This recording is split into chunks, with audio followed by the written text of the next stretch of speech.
porque ¿quién hereda cuando no hay testamento? ¿Por qué se llama sucesión intestamentaria o legítima? Aquí tenemos a la experta.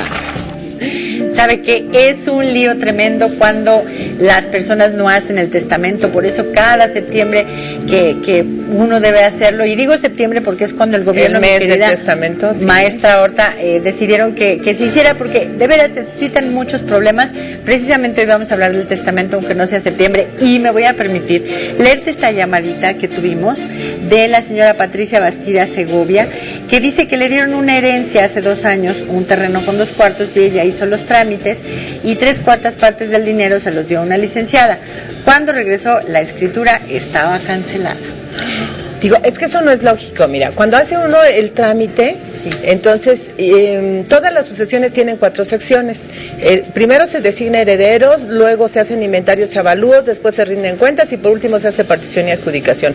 Por lo que dice la señora, ella tramitó todo y nada más le quedó pendiente el último paso, que es ahora sí vamos con el notario y que me haga mi escritura a mi nombre.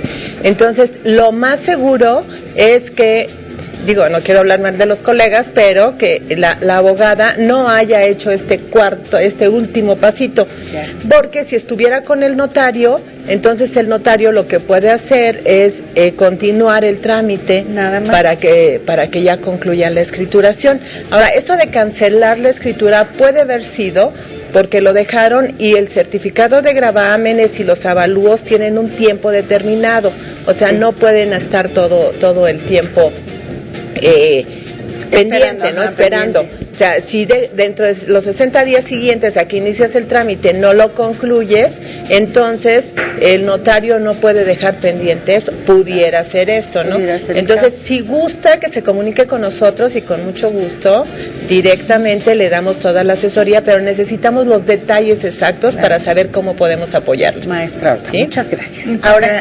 Ahora sí, maestra, ¿qué pasa? ¿Qué líos hay cuando no hay testamento? ¿Quiénes son las personas quienes tienen derechos sobre los bienes que se han dejado? Mira, esto es muy interesante porque generalmente hay mitos en donde dicen, es que si no dejas tu testamento se va a la beneficencia pública o dentro de determinado tiempo dejas pasarlo y luego ya lo pierdes. No, eso no es cierto, Mira, la verdad es que cuando yo no hago testamento, que lo idóneo es hacer testamento, entonces la ley suple mi voluntad. Es decir, en lugar de que yo diga a quién le van a quedar mis bienes, el Código Civil establece quién tiene derecho a heredar. Y el artículo 1602 del Código Civil del Distrito Federal señala que tienen derecho a heredar pues las personas que están más cercanas a uno. Primero, el cónyuge supérstite, o sea, el cónyuge que sobrevive o el concubino que sobrevive.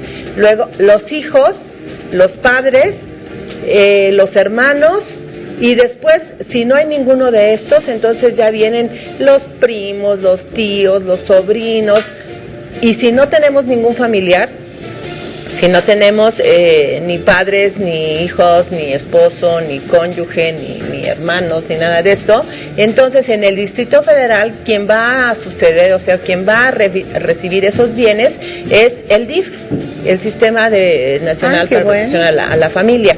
Entonces, pero eso es en el Distrito Federal, porque hay algunos estados de la República, por ejemplo en Zacatecas, quien hereda es la Universidad Autónoma del Estado de Zacatecas. Hay algunos otros lados en donde el último heredero es, por ejemplo, el fisco, puede ser alguna institución. Claro. Entonces, en México siempre hay alguien que pueda heredar lo que yo dejo. Siempre. Maestra, tengo una gran duda. Yo he tenido conocimiento de algunos testamentos donde exigen no justamente, bueno, el caso es de una persona que falleció, pero siempre al cuidado estuvieron no los hijos, sino unos sobrinos. Entonces ellos eran quienes exigían la herencia por haber estado al pendiente y al cuidado durante sus últimos años de vida.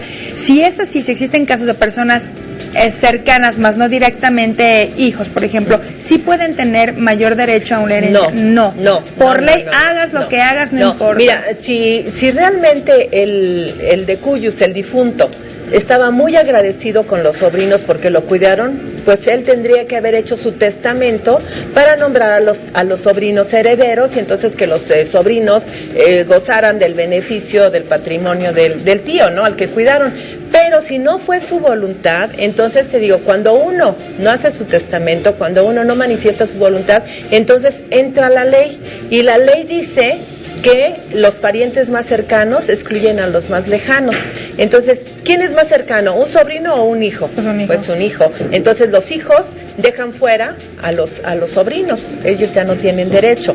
Ahora, también hay formas de cómo se van acompañando los familiares para poder disfrutar de esos bienes.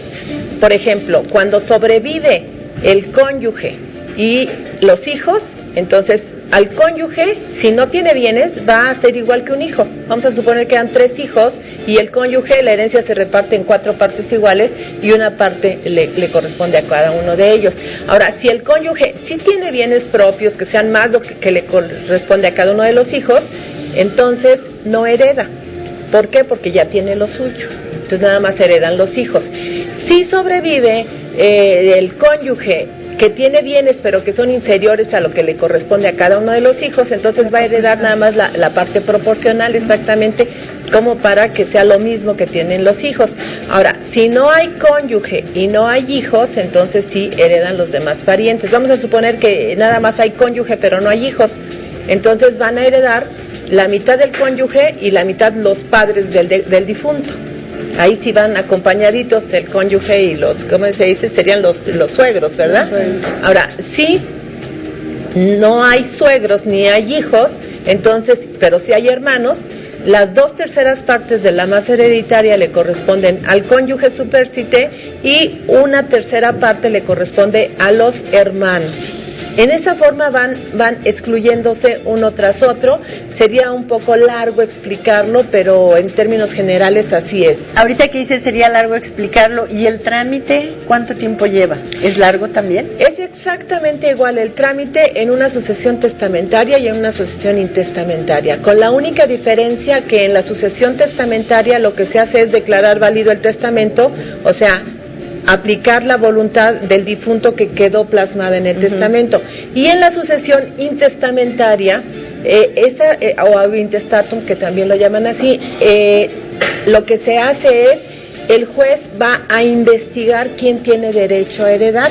Entonces se tienen que exhibir las actas de nacimiento, el acta de matrimonio, o sea, todo lo que vaya encadenando ese parentesco que le da derecho. Ay, maestra, se quedan muchísimas dudas, creo que este tema todavía da para más. Muchísimas gracias por acompañarnos, gracias a la gente que nos hace llegar sus dudas, por supuesto, aquí damos la respuesta oportuna. Vamos rapidísimo, un corte comercial y regresamos porque el ska llegó a la casa. Así es, Almita, y si se trata de bailar